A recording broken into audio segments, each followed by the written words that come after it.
Hello, good morning, dear student. I am Kulsing Yogi from Sri Digambar Institute of Technology, Bhandaraj Mode, Dosa.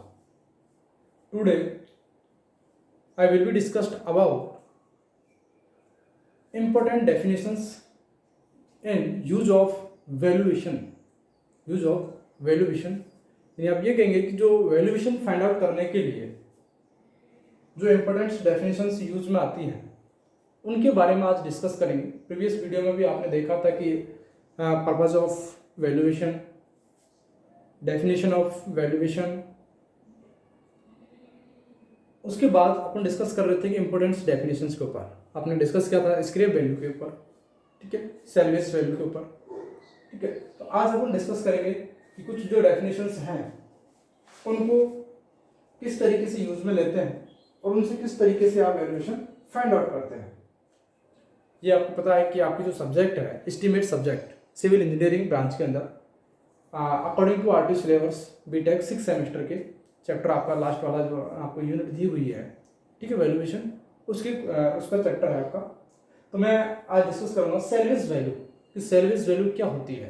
जैसे अगर आपने देखा था कि स्क्रैप वैल्यू जो आपकी होती थी, स्क्रैप वैल्यू में अपन फाइंड आउट करते थे कि आपकी जो बिल्डिंग है या फिर कोई भी प्रॉपर्टी है उसको डिसमेटल करने के बाद, डिसमेटल यानी उसे ध्वस्त करने के बाद जो उसकी वैल्यू बचती है वो आपकी क्या होती थी, स्क्रैप वैल्यू होती थी। ये माना जाता था कि अधिकतर जो चीज़ें हैं उनकी 10% स्क्रैप वैल्यू होती है, बट ऐसा नहीं है कि 10% ही होती है हर चीज़ की। यदि मैं बात कर दूँ यदि आपसे कि ये आरसीसी वर्क है, ठीक है, तो वहाँ पर नेगेटिव भी हो जाती है, कहीं पर जीरो भी हो जाती है। जैसे बहुत से कंस्ट्रक्शन वर्क ऐसे हैं कि यदि अपन उसको डिसमेटल करते हैं तो आपकी जो कॉस्ट है वो जीरो होती है। उसको बजाय ये है कि उसको साफ करने के लिए भी आपको एक्स्ट्रा खर्चा देना पड़ेगा। जैसे आपने कोई मकान तोड़ा, आरसीसी छत तोड़ी आपने, और उसमें से जो तोड़ने का पैसे दिए आपने, और उसे जो कचरा जो मलबा जो बचा था उसको ट्रांसपोर्ट करने के लिए भी खर्चा पैसे दिए, आपके पैसे खर्च हुए, ठीक है। तो वो आपके जो पैसे आपने जो दिए हैं वो आपकी कॉस्ट जो है वो क्या है, एक तरीके से नेगेटिव में गई, जो आपकी वैल्यू है वो नेगेटिव में है। तो आप ये कह सकते हैं सेल्वेज वैल्यू और स्क्रैप वैल्यू पॉजिटिव भी हो सकती है, नेगेटिव भी हो सकती है और जीरो भी हो सकता है जिसमें उसमें इतना काम में उसको अपन जो ट्रांसपोर्ट करवा रहे हैं, उसको तोड़वा रहे हैं, उसका खर्चा जो आ रहा है उसमें से इतना मटेरियल आपके पास निकल रहा है जो उसके खर्चे को बराबर कर देता है। जैसे आपकी स्टील निकल रहा है या फिर स्टोन निकल रहे हैं, उनकी जो कॉस्ट है वो आपने जो खर्च किया है उसके बराबर है, तो वो क्या हो जाता है, जीरो हो जाता है, माइनस हो जाता है। बट यदि है कि उसमें कुछ निकला ही नहीं और आपको एक्स्ट्रा जेब से पैसे देने पड़े तो वो क्या होगी, आपकी नेगेटिव वैल्यू हो जाती है। तो आप ये कहेंगे कि इसके वैल्यू और सेल्वेज वैल्यू के अंदर जीरो हो सकता है, नेगेटिव हो सकता है और पॉजिटिव हो सकता है। सेल्वेज वैल्यू क्या होती है कि आपकी जो प्रॉपर्टी है उसको विदाउट डिसमेटल उसका यूज करने पर जो उसकी जो कॉस्ट होती है वो आपकी सेल्वेज वैल्यू होती है। सपोज दैट आपने कोई बिल्डिंग है वो खराब हो चुकी है, उसको डिसमेटल किए करने से पहले जो उसकी कॉस्ट होगी, यानी आपने गोदाम के लिए यूज कर लिया उसको, ठीक है, उसको बेच रहे हैं आप, कितने रुपए में ले लीजिए आप, ठीक है, आपको पता है इसमें रह नहीं सकता है, तो वो जो रेट होती है वो आपकी सेल्वेज वैल्यू होती है। सपोज दैट आपने कोई मशीन लेके आए या आपकी मोटर गाड़ी है या फिर जो भी है, और उसको तोड़ने से पहले उसको यानी कि आप कचरा बना दें उसका, एक तरीके से मलबा बना दें, जैसे तोड़ के दूसरा काम करें उसके अंदर, तो उससे पहले जो वैल्यू होगी वो आपकी क्या होती है, सेल्वेज वैल्यू होती है।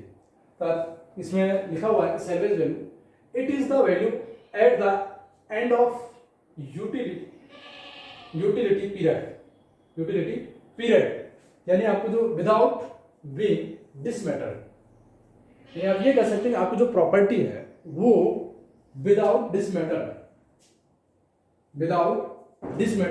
यानी आप ये कहेंगे कि आपकी जो बिल्डिंग है या फिर कोई मशीनरी है उसको बिना तोड़े यूटिलिटी पीरियड के अंदर, यूटिलिटी पीरियड विदाउट बीइंग डिसमेटल्ड, बिना तोड़े उसका जो खर्चा आएगा वो आपको क्या कहलाएगा, सेल्वेज वैल्यू कहलाएगी। क्या कहलाएगी, सेल्वेज वैल्यू उसकी कहलाएगी। नेक्स्ट मैं बात करूं, next definition market value. Market value क्या होती है कि यदि मैं आपसे कहूं कोई भी आपकी प्रॉपर्टी है उसको यदि ऑन मार्केट आप रख रहे हैं उसको बेचने के लिए या खरीदने के लिए, ठीक है, तो उस टाइम उसकी वैल्यू क्या थी, उसकी टाइम क्या वैल्यू मार्केट के अंदर उसकी जो सेलिंग प्राइस है वो क्या है। जब आपने उसको, यदि आपके पास कोई जैसे मोटरसाइकिल आपके पास है, ठीक है, बाइक आपके पास है, उस बाइक को यदि आप बेचना चाहते हैं और उसको ऑन मार्केट आप रखना चाहते हैं कि ये बाइक है, इसको मैं बेचना चाह रहा हूँ, ठीक है, तो उस टाइम उसकी जो वैल्यू है मार्केट के अंदर वो आपकी क्या कहलाएगी, मार्केट वैल्यू कहलाएगी। क्या कहलाएगी, मार्केट वैल्यू कहलाएगी। जैसे डेफिनेशन में इसमें लिखा हुआ है, the market value of a property, of a property is the amount which can be obtained at any particular time, any particular time, जब आप उसको बेचना चाहते हैं कि पर्टिकुलर टाइम पर, एक पर्टिकुलर टाइम पर, ऐसा नहीं कि आप पहले 1-2 महीने की पहले की बात कर रहे हैं, ठीक है, तो उससे मतलब नहीं। सपोज दैट आप जिस टाइम उसको बेचना चाह रहे हैं, एक पर्टिकुलर टाइम पर उसको बेचना चाह रहे हैं, उस टाइम यदि आप उसे कहाँ रख रहे हैं, मार्केट के अंदर, आपकी जो प्रॉपर्टी है can be particular time from the open market, open market यानी आपका जब मार्केट खुला है, या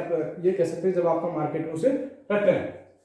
if the property is put for sale, जब आप उसे बेचने के लिए रख रहे हैं, उसे जब आप बेचने के लिए रख रहे हैं, तो वो जो वैल्यू होगी वो आपकी क्या कहलाएगी, मार्केट वैल्यू कहलाएगी। आप ये सीधी सी भाषा में ये कह सकते हैं कि कोई भी प्रॉपर्टी जिसको आप मार्केट में बेचना चाहते हैं, जब उस टाइम उस प्रॉपर्टी की वैल्यू क्या है, उसको बेचने या खरीदने की जो वैल्यू है वो क्या है, वो क्या कहलाएगी, आपकी मार्केट वैल्यू कहलाएगी। सपोज दैट मैं नेक्स्ट डेफिनेशन की बात करूंगा, बुक वैल्यू, क्या, बुक वैल्यू,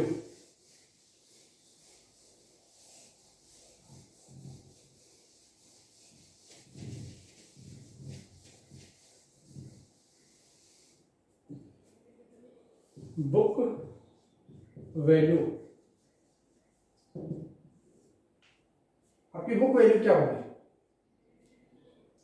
यदि आप ये कहें कि बुक वैल्यू क्या होती है, कि यदि आप कोई भी प्रॉपर्टी है, वो प्रॉपर्टी आपने बेचने के लिए रेडी है कि हमने इसे वो बेचना है, और आपको पता है कि इनिशियल आपने जो कोई कंस्ट्रक्शन किया है या प्रॉपर्टी है, उसकी इनिशियल कॉस्ट कितनी है, माना कि 100 रुपये है, इनिशियल कॉस्ट 100 रुपये है, और स्क्रैप वैल्यू 10% में आपको बता रहा हूँ, ठीक है, तो बची हुई लास्ट टाइम पे कितना, 90 है, 10 रुपये स्क्रैप, 10% स्क्रैप वैल्यू होती है, तो आपको जो बचेगा वो 90% क्या हो जाएगा उस टाइम, उसकी यूटिलिटी पीरियड के अंदर या यूजफुल लाइफ के अंदर 90 जो रुपये का खर्चा है वो खराब कर चुके होंगे आप, यानी कि आप टूट जाएगा, खराब हो जाएगा।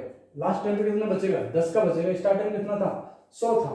अब ये 90 जो था, सपोज दैट आपकी ये कोई प्रॉपर्टी थी, इसकी लाइफ जो थी वो 90 ईयर थी, कितने, 19 ईयर, 19 ईयर्स है, यानी आप ये कह सकते हैं कि एक साल के अंदर इसका कितना कम हो रहा है, 1 रुपये कम हो रहा है, एक साल के अंदर 1 रुपये कम हो रहा है। तो कितने साल बाद यदि आप इसको बेच रहे हैं, आपके अंदर जो डिप्रिसिएशन वाला पार्ट होता है, ठीक है, उसको आप इसमें से माइनस कर देते हैं। सपोज अगर 10 साल बाद इसको बेचना चाहूँ, तो मुझे पता था कि 10 साल बाद इतने %, ऐसा तो है नहीं कि हर साल 1-1 रुपये कम होता जाएगा, तो स्टार्टिंग में बिल्कुल नहीं होगा 5 साल तक, फिर 5 साल से 10 साल के बीच में 10%, 2% होगा, उसके बाद में ज़्यादा % होगा, ठीक है, तो वो परसेंट कितना % उसका डिडक्ट हो रहा है, किस टाइम पर आप उसको बेच रहे हैं, 90 साल के बीच में। यदि मैं तुमसे कहूँगा 10 साल तक आपका ये जो वैल्यू है वो 100 ही रहेगी, इसमें कॉस्ट कम नहीं होगी, सपोज दैट, या फिर 10 से 20 साल के बीच जो है वो 10% कम हो जाएगी, ठीक है, तो आपको जो 90 है उसको 10% इसमें काटते हुए चलेंगे, माइनस करते हुए चलेंगे,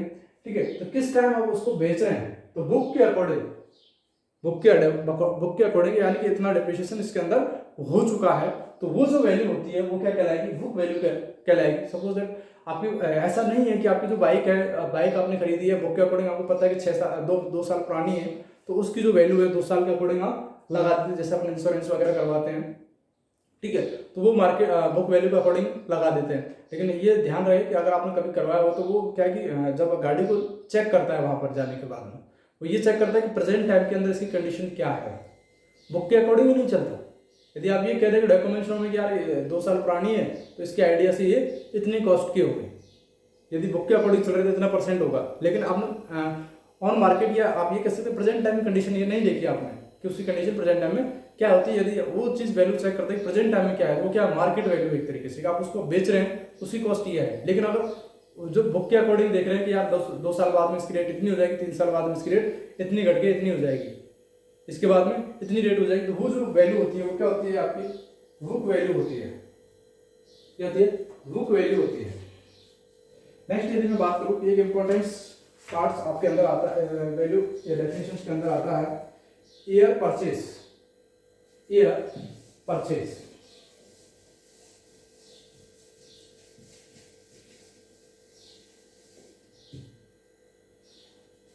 एयर परचेज, एयर परचेज।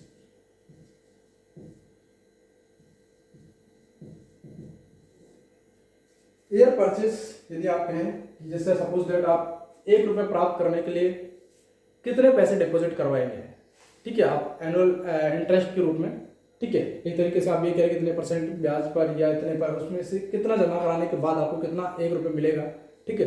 तो वो सारी चीज जो है वो क्या कहते हैं, एयर परचेज कहलाती है एक तरीके से। आप एक बार डेफिनेशन लिख लीजिए, देखिए air purchase, air purchase, air purchase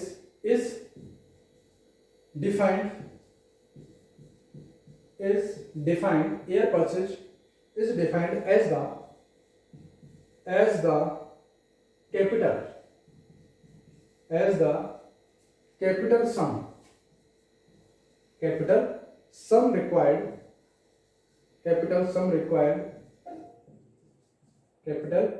required to be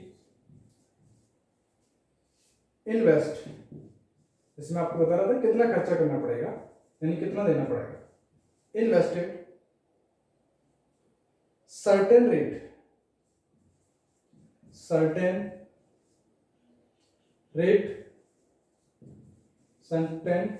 rate of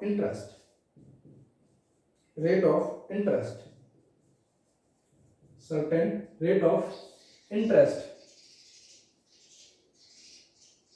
certain rate of interest, यदि आप ये कहें कि ये परचेज क्या है, define as the capital sum required, जो यानी कि एक्यूमुलेट करते जाएंगे, सम करते जाएंगे, required to be invested certain rate of interest, यानी सर्टेन रेट ऑफ इंटरेस्ट के माध्यम से वो कितनी कॉस्ट का कितना जमा कराना आपको पड़ेगा। जैसे 4 बात करूं 4%,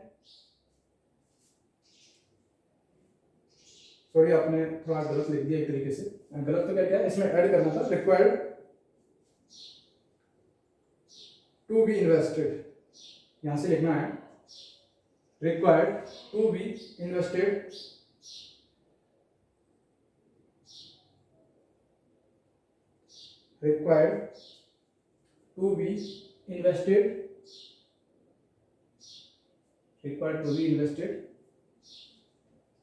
इन ऑर्डर, यहां से लिखिए आप दोबारा से please, invested in order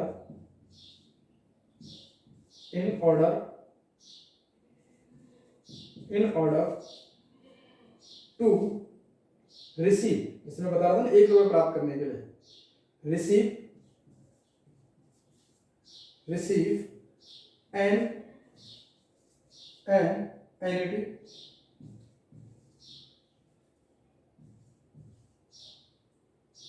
annuity यानी वार्षिक of 1 rupees at certain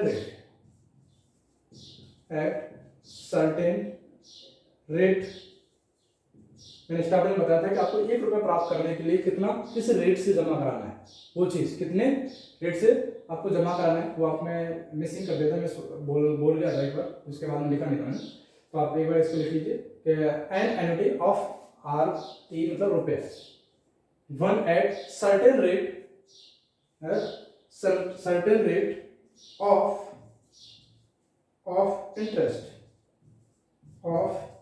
interest, यानी कितने इंटरेस्ट से। फॉर एग्जांपल के लिए देखिए आप कैसे करते हैं इसको, फॉर एग्जांपल देखिए 4% interest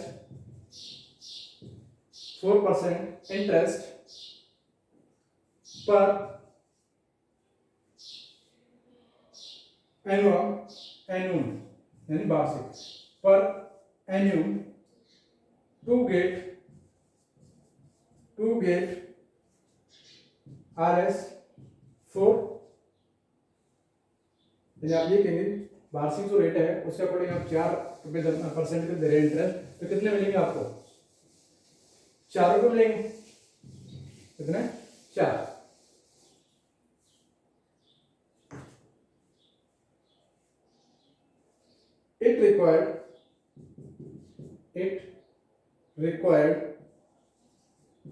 It required RS100 to be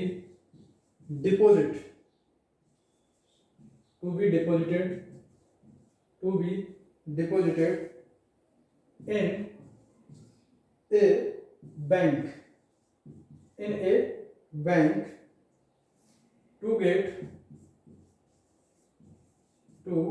get RS1 per year. It will be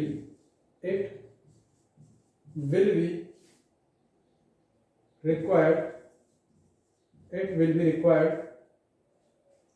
to deposit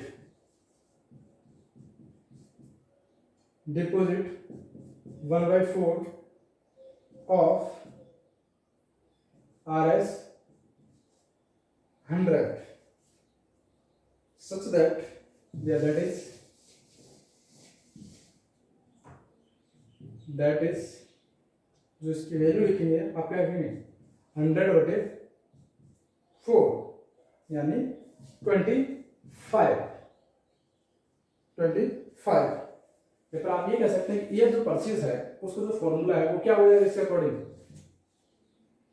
year purchase का फॉर्मूला क्या हो जाएगा? ईयर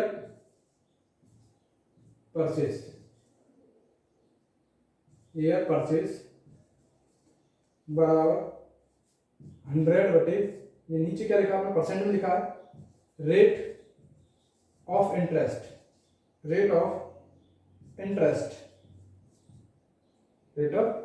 आप ये कह सकते हैं 100/स्मॉल i। स्मॉल जो आई है वो क्या है आपका? रेट ऑफ इंटरेस्ट है। लिखना आपको ये डेसिमल में है। आई जो है रेट ऑफ इंटरेस्ट इसमें लिखना है डेसिमल में लिखना है, ठीक है। जैसे 4% दे रखा है तो 4% को यदि आप डेसिमल में लिखेंगे, 5% दे रखा है 5% को डेसिमल में लिखेंगे। जैसे सपोज दैट आपको 5% दिया हुआ है कि आपको 4, यदि मैं आपसे एग्जांपल लेके चलूं 5% आपके पास इंटरेस्ट है, तब कैसे निकालोगे? 100/5 बराबर 20। इस तरीके से आपको ये ईयर परचेज निकालना होता है। नेक्स्ट यदि नॉर्मल सी बात यह है कि आपको जो कह रहे हैं कि आपको जो 100 से लेकर आपको यह है कि कितना पैसे आपको जमा कराने पड़े, ठीक है, जिसकी वजह से आप क्या है कि 1 रुपये प्राप्त कर सकें, 1 रुपये प्राप्त कर सकते हैं, ठीक है। तो कितना परसेंट आपको पता है जो निकलता है वो 100 के ऊपर परसेंटेज निकलता है कि आपको इतना % इंटरेस्ट देना है। तो वो इंटरेस्ट आपको कितना देना है, कितना ब्याज आपको देना है, जिनके माध्यम से आप 1 रुपये प्राप्त कर सकते हैं, ठीक है। तो यदि ये जो ईयर परचेज जो वाला पार्ट होता है तो आप ये कह सकते हैं इसके अंदर कि ईयर परचेज बराबर क्या होता है? 100 रेट ऑफ इंटरेस्ट यानी आपका जो ब्याज है। जैसे मैंने नीचे एग्जांपल दिया, अगर आपको विजुअल नहीं हुआ हो तो 100 कितना 100 तो 100/5% था तो डेसिमल में लिखना है 5, तो ये कितना हो जाएगा? 20 हो जाएगा, 20 हो जाएगा। ये आपकी इंपॉर्टेंट डेफिनेशन जो आपके वैल्यूएशन के अंदर काम आती है, ठीक है। नहीं यदि मैं बात करूँ मार्केट वैल्यू जो है, इसके वैल्यू है, सर्विस वैल्यू है, ठीक है, और बुक वैल्यू है। नेक्स्ट यदि मैं बात करूँगा यदि कि कोई भी ऐसी प्रॉपर्टी है जिसको आप बेचना चाह रहे हैं, खरीदना चाह रहे हैं, तो आपको वैल्यूएशन की रिक्वायरमेंट पड़ती है, वैल्यूएशन आपको चाहिए। या फिर ऐसा नहीं कि आपकी जो प्रॉपर्टी है वो क्या है कि डिप्रिसिएशन होती है, यानी घटती जाती है, घिस जाती है। सपोज दैट आपकी बिल्डिंग है या फिर आपकी कोई गाड़ी है, 4 व्हीलर है, 2 व्हीलर है, ठीक है, तो उसकी वैल्यू क्या है, डिक्रीज होती है, उसकी वैल्यू भी डिक्रीज होती है, घटती जाती है, पर ईयर वो घटती जाती है। अब उनको फाइंड आउट कैसे करेंगे, तो वो क्या है, वैल्यू के अकॉर्डिंग निकाला जाता है कि किसकी कितना घटा है, उसके अंदर कितना पार्ट उसके अंदर घटा है, ठीक है, ये कितना परसेंट एक साल में घटता है, 2 साल में कितना हो जाएगा, 3 साल में कितना घटेगा, ठीक। तो वो डिप्रिसिएशन वाला पार्ट होता है, तो उसको अपन नेक्स्ट वीडियो के अंदर अपन देखेंगे, नेक्स्ट क्लास के अंदर अपन देखेंगे कि वो कितना पार्ट किस तरीके से घटते हैं, उसे किस तरीके से फाइंड आउट करते हैं, स्ट्रेट लाइन मेथड से करते हैं या फिर किस तरीके से करते हैं, ठीक है। तो वो नेक्स्ट वीडियो में अपन देखेंगे। और अभी अपन जो डिस्कस किया कि इंपॉर्टेंट डेफिनेशंस थी उनके बारे में अपन ने पढ़ लिया था, ठीक है। कैपिटल कॉस्ट के बारे में पढ़ लिया था, नेट कॉस्ट, इनिशियल कॉस्ट के बारे में अपन ने पढ़ा था, ठीक है। तो नेक्स्ट वीडियो में अपन मिलते हैं। Thank you so much.